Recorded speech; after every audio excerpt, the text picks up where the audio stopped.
Carol, thank you for joining us today. When did you first realize you wanted to be a writer? Well, I was able to have an essay submitted by my teacher in 6th grade. We had a column called Youth Said It, and seeing my name and my little essay in print was like, oh, wow, this is exciting. I didn't really do a lot more writing until high school. I submitted some things to magazines, didn't get it. But it really wasn't until Empty Nest that I started getting serious about my writing. Excellent. Now, how has your family and friends supported you during your writing process? Well, I'm really blessed and fortunate. My husband has allowed me to go to a lot of writers' conferences, which isn't cheap, but it's really helped me to learn the craft. And my kids, they just are super supportive. They will read things and give me feedback. So I'm very fortunate to have that support. Excellent. Now, what has inspired you to write your latest book, and can you tell us about it?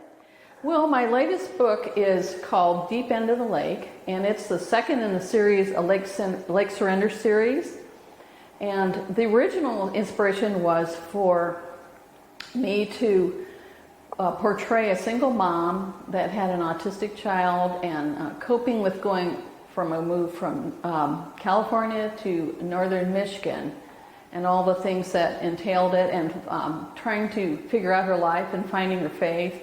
My faith really does inspire me, and I would like to, in my stories, try to encourage young moms, all moms, all women, that God is in their life and can help them, and it's a reality. So I would say my faith really comes out in subtle ways. I don't like to preach things, but I like to write a good story and show through the characters what the possibilities of faith are. Now, what was one of the most surprising things you've learned while creating your books? I'll tell you what I love about writing is other writers. They are, at least the group I know, are so encouraging, and they're cheerleaders, and they want to see you succeed.